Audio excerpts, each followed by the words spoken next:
Assalamualaikum warahmatullahi wabarakatuh. Selamat pagi anak-anak.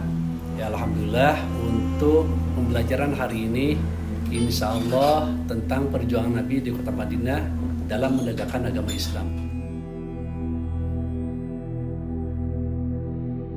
Ya untuk perjuangan Nabi di kota Madinah dalam menegakkan agama Islam, diantaranya yang pertama keadaan masyarakat Madinah sebelum Islam.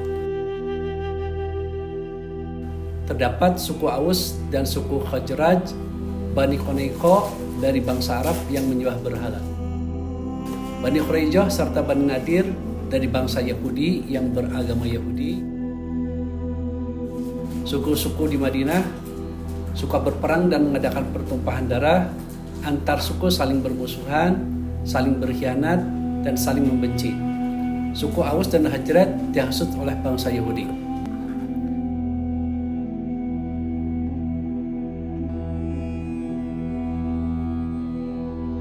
Terjadi perang Bu'ats antara Khazraj dan Aus. Peperangan ini membuat Abdullah bin Ubay sangat terpandang karena saingannya Ammar bin An-Nu'man tewas dalam perang. Dalam suasana perang kedua suku, sebagian masyarakat Madinah pergi ke Mekah untuk menunaikan ibadah haji. Mereka menggunakan kesempatan tersebut untuk bertemu dengan Rasulullah SAW. Setelah kembali ke Madinah, mereka memberitahukan kepada kaumnya tentang kedatangan seorang Rasul dari bangsa Arab di Mekah. Dan tahun berikutnya, mereka bersama-sama pergi ke Mekah untuk melaksanakan ibadah haji dan membuat perjanjian atau Aqabah II. Perjanjian Aqabah I, penduduk Madinah yang memeluk Islam berbaiat tidak menyembah selain Allah, tidak mencuri, tidak akan berzina, tidak membunuh anak-anak, dan tidak akan berdusta. Perjanjian Aqabah kedua, Abbas bin Abdul Muttalib dan Rasulullah SAW meminta kepada kaum Khazraj agar mereka bersedia melindungi Nabi dari gangguan orang-orang yang menentangnya.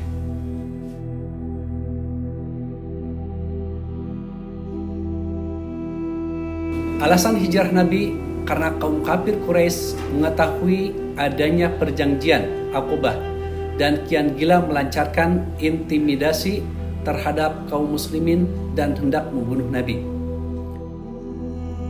Nabi memutuskan untuk hijrah ke Yathrib yang sekarang itu dinamakan Madinah, yang ditemani oleh Abu Bakar. Sesampainya di Kuba, ia membangun masjid pertama sebagai tempat peribadatan.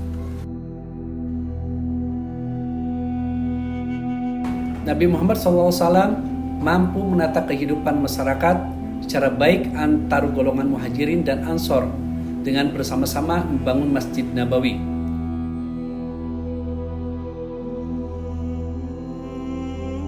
Golongan Yahudi di Madinah terdiri atas beberapa suku, yaitu Bani Nadir, Quraizah, dan Quraizah yang menolak secara keras, termasuk golongan orang-orang yang kafir. Nabi mengadakan perjanjian perdamaian dengan golongan Yahudi yang dikenal dengan Perjanjian Madinah.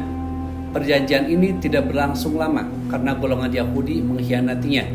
Golongan munafik ini dipimpin oleh Abdullah bin Ubay. Setelah Abdullah bin Ubay meninggal, pengikutnya orang-orang munafik sadar dan kembali mengikuti ajaran Islam.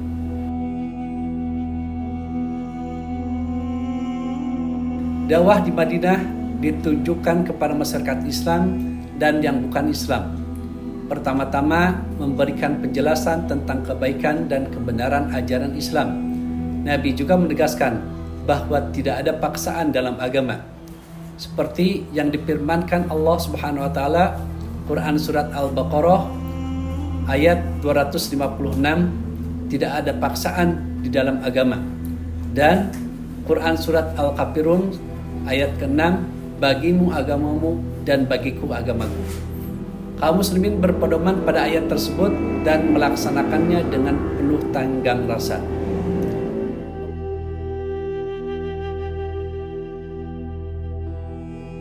Orang Quraisy berusaha dengan keras untuk menghancurkan kaum muslimin di Madinah dan terus berusaha membunuh Nabi.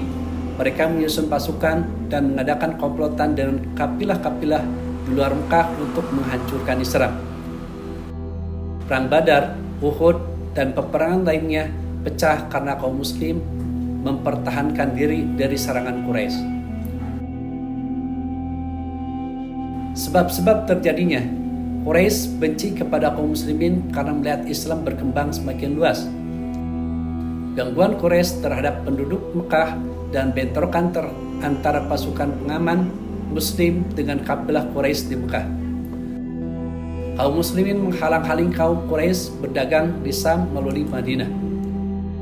Jumlah pasukan antara Quraisy dan umat Islam tidak seimbang, yaitu kaum kafir Quraisy 1.000 orang lebih, sedangkan umat Islam hanya 313 orang.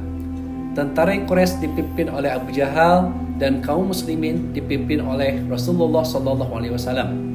Abu Jahal mati terbunuh bersama 69 orang pasukannya. Pihak Islam gugur sebanyak 14 orang sebagai syuhada. Perang Uhud terjadi karena pembalasan atas kekalahan kaum Quraisy pada Perang Badar.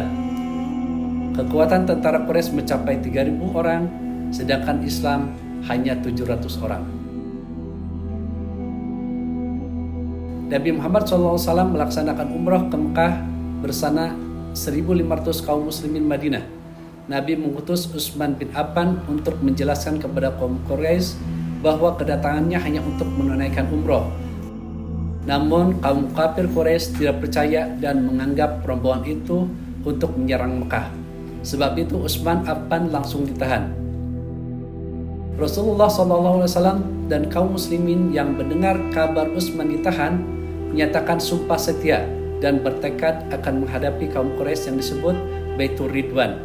Sumpah tersebut terdengar oleh kaum Quraisy yang menjadi khawatir dan melepaskan Utsman.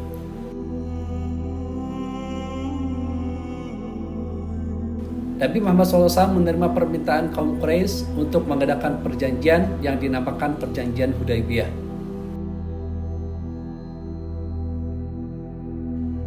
Kaum muslimin menunda pelaksanaan umroh sampai tahun berikutnya. Selama 10 tahun tidak boleh serang menyerang dan memberikan kebebasan kabilah yang bergabung dengan pihak Madinah atau pihak Mekah. Orang Islam ingin kembali ke Mekah tidak boleh dihalangi oleh kaum Quraisy. Orang kafir Quraisy datang ke Madinah dan masuk Islam supaya dikembalikan ke Mekah. Sekian video tentang perjuangan Nabi di kota Madinah dalam mendekatkan agama Islam. Mudah-mudahan bermanfaat. Akhirul kalam. Assalamualaikum warahmatullahi wabarakatuh.